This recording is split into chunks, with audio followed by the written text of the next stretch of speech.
Okay, well, let me get a medium. Sold out. Let me get a large. Sold out. Let me get an extra large. Sold out. Hey, 2XL. Sold out. Within minutes of arriving in Indiana, Sophie Cunningham made sure everyone knew exactly what kind of player she is. This wasn't just another typical player introduction, it was a statement. Let's just say that someone in Las Vegas may be eyeing her own merchandise sales right now. Again, I think that just the competitor that I am, I'm fierce, I'm sassy, I stick up for my teammates, stick up for myself, and so sometimes I think that's okay to be feisty and to be yourself, but I'm excited to play in front of the fans. I think that she's drawn a lot of people, not only to Indiana, but to the women's game as a whole, and so just to be a part of something great, just really happy to be here. When Sophie took the stage at her press conference, she didn't waste any time establishing the tone. She made it crystal clear that she is fiery, sassy, and has her teammates' backs no matter what. Fans have been longing for that kind of energy, and Sophie entered the room prepared to deliver. No hesitation, no holding back, just unapologetic confidence. Hey guys, it's Sophie Cunningham here. I'm finally in Indiana, and I am so excited to be here and meet all of you. See you guys at the game. Bye. Then, immediately following those audacious remarks, Sophie posed with her brand new Indiana A Fever jersey number 8 on full display. As soon as she uploaded the photo online, the comment section was flooded with fans pleading to know where they could purchase her jersey. You could practically hear the excitement coursing through the fan base. Just showed up in Indiana, just had her press conference, just got in the gym already. I know she got in the gym with Keith Porter, knocking down shots, working on stuff. The jersey that you just saw her highlighting, got my jersey, finally here. Good luck. And that's when the chaos really began. A few hours after her press conference, social media erupted with fans expressing the same thing. Sophie Cunningham's jersey was completely sold out. Keep in mind that she hadn't even taken the court yet, hadn't played a single minute, hadn't even finished her first full practice, and yet her jersey had disappeared from the shelves more quickly than a Caitlin Clark Deep 3. Not long after I put it up, I was going through the comments and I noticed someone commented saying, I'm going to get one of those jerseys. Sophie Cunningham, yes, I'm getting that jersey. But the commenter said, I can't get a jersey. These jerseys are gone. These jerseys are about sold out. Can't get one. And I was thinking, wow. Oh, and to make matters worse, fans had already wiped out every last Cunningham jersey in stock while Sophie had just concluded her first training with Keith Porter. She was still recovering from her first fever workout. Look, this morning, I said, let me go see for myself what's up with the sale of the jersey, just because I had seen that comment. So I came on over to the team store. You can get Pacers gear, Fever gear. So here is Sophie Cunningham's jersey. It's the front of the jersey. Aya Wilson, the current MVP, must have been watching this unfold from somewhere in the nation. Hold on, who just sold out their jerseys before even playing a game. She must have been scrolling through social media, seeing all the hype, and suddenly feeling a little nervous. Meanwhile, Sophie Cunningham enters the Fever locker room and instantly becomes a top-selling jersey, which must have hurt a little.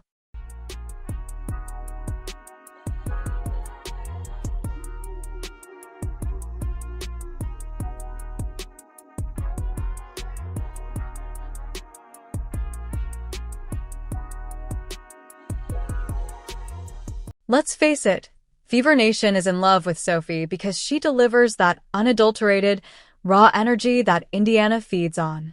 She didn't just say she would defend her teammates, she truly meant it, and they responded by making sure every single the Cunningham jersey had vanished. Sophie Cunningham's jersey sold out faster than almost any other WNBA player in history before she had even played a minute for Indiana.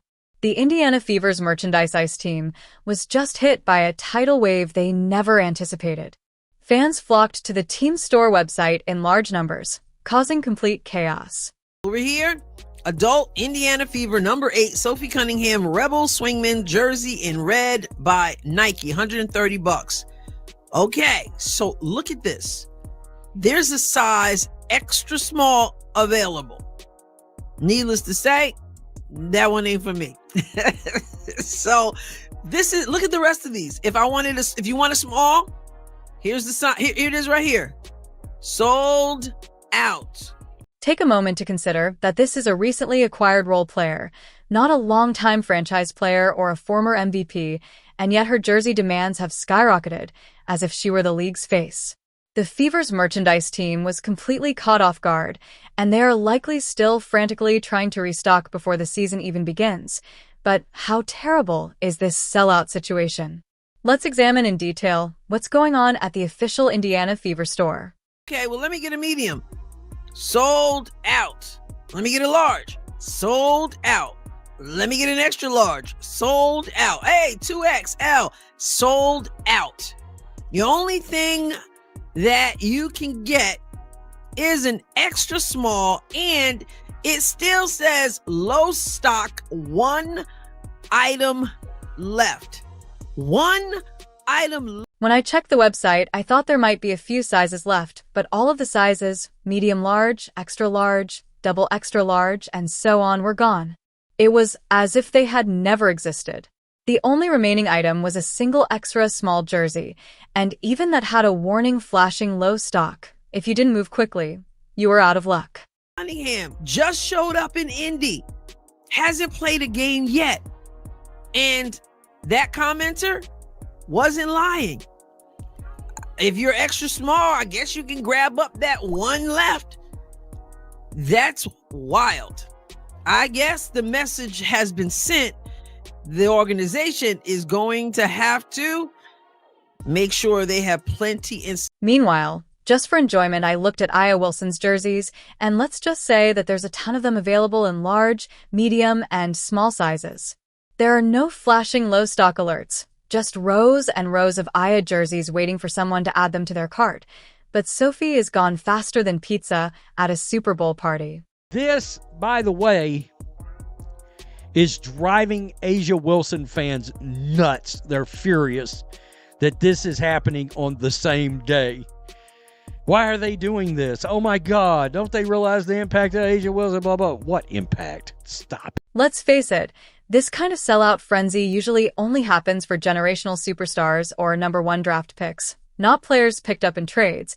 But this situation shows that Fever fans aren't just jumping on the Caitlin Clark bandwagon. The Fever's merch team is officially in panic mode because they never anticipated this kind of response for Cunningham, and now they're rushing to restock before the Fever's first game. Now, I gotta say this because I've said this before, and this is yet another example. Indiana Fever fans, I'm not talking about the people they've been made out to be by people out there, by media, by WNBA players and coaches. I'm not talking about that. I'm talking about real Indiana Fever fans. Don't just talk the talk. They walk the. Fans aren't just here to support Caitlin Clark.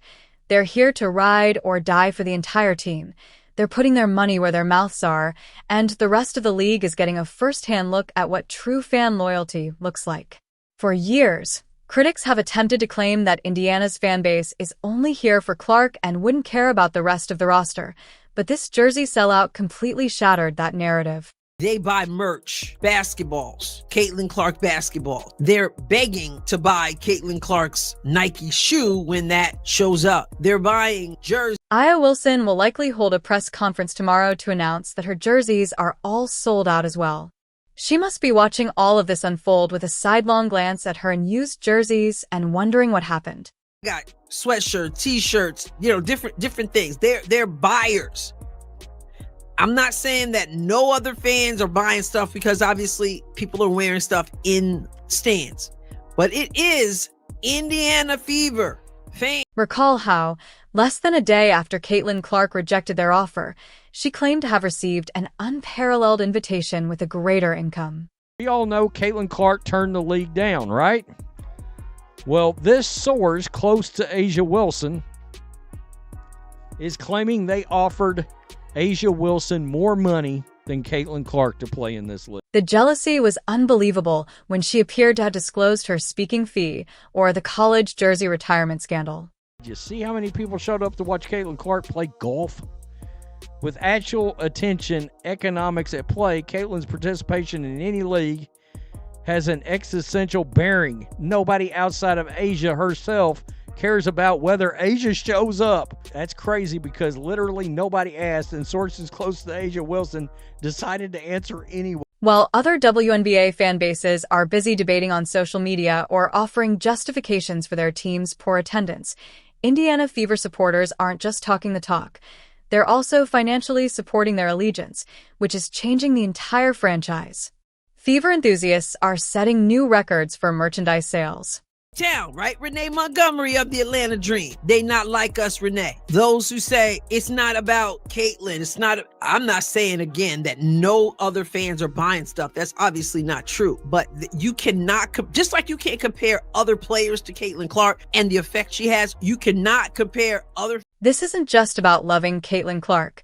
It's about supporting every player who wears that Fever jersey, regardless of how long they've been on the team or how recently they joined, and that's what sets Indiana's fan base apart. When Renee Montgomery of the Atlanta Dream noted that Fever fans are different from other WNBA fans in that they invest in their team rather than merely hype it up online, she was spot on. Fandom, Indiana Fever fandom, who go out and put their money where their mouth is, not just hanging out trolling on social media. You're gonna have the troll, obviously, but fans are buying tickets, which is why things have to change when Indiana. Consider it. Even before Sophie Cunningham has played for Indiana, she is already being treated like royalty. In most markets, role players might sell a few jerseys once they establish themselves, but Indiana Fever supporters aren't waiting. They're giving it their all right away, and this is shocking the league. Indiana Fever fans, that to me is Exhibit A. Sophie Cunningham barely steps foot in the field house, y'all. Jersey, one left in extra small. Everything else sold out, sold out, sold out, sold out, sold out. Whether you skinny, whether you fat, sold out. Equal opportunity. However, this goes beyond a few shirts flying off the racks. The Fever is becoming a destination franchise thanks to Indiana's devoted fan base. Players in the WNBA are paying attention. If you had to choose between joining a team where supporters embrace you and buy out your jersey before you've even played a game and playing in front of half-empty arenas with no enthusiasm, which would you choose? We are currently dealing with a full-blown merchandise problem as Indiana is establishing itself as the place to go and other teams are rushing to catch up. Fans are vying for anything with the Indiana emblem, and the supply chain is unable to keep up. Hats are selling out, jerseys are sold out, and let's not even discuss the Caitlin Clark shoe dilemma. I just want to point that out. As an Indiana Fever fan, I mean, there are people who are willing to pay all kinds of money to get tickets. There are people who are buying merch off, like flying off the shelves, basketball, all kinds of stuff. And they're begging to buy that shoe. That's why I said, Nike, I don't know what the deal is. I'm not into the contract or anything like that. They got something, whatever their agreement is, that's their agreement. I'm saying, though, when that shoe shows up, they better prepare and be ready. Nike is not making the most of what may be the largest WNBA product rollout ever. There are no signs of Clark's trademark shoes. No update, no release date, nothing is happening while fans are practically hurling their credit cards at the screen pleading to purchase them. If Sophie's jersey sells out in a matter of hours, Clark's shoes will be gone in a matter of seconds. So what's Nike waiting for? They're turning into a merchandise juggernaut, and the only thing holding them back right now is a lack of supply. If the WNBA and Nike don't act quickly, they will lose out on the biggest business opportunity the league has ever seen. She had the craziest momentum that we have ever seen with any athlete in the history of ever. And the fact that Nike did not capitalize on that, the fact that they are the biggest athletic sportswear brand in the world, and we didn't hear a peep out of them the entire season, it truly makes me wonder, like, if I were Caitlin Clark's management, and again, I don't know what's going on behind the scenes, but I would be truly rethinking the deal that I signed up for. Fans of the Indiana Fever aren't just making noise. They're demonstrating their allegiance with their money. However, Nike and the Fever organization are utterly failing to deliver on their commitment, as evidenced by the fact that apparel is consistently out of stock. This is yet another enormous lost opportunity. One more lost day income that the group will never receive back.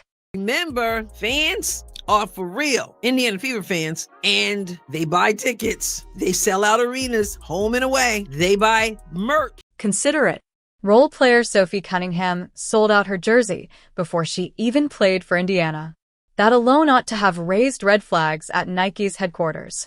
If Sophie's jersey can't remain on the shelf, what do you think will happen when Caitlin Clark's iconic shoes eventually come out?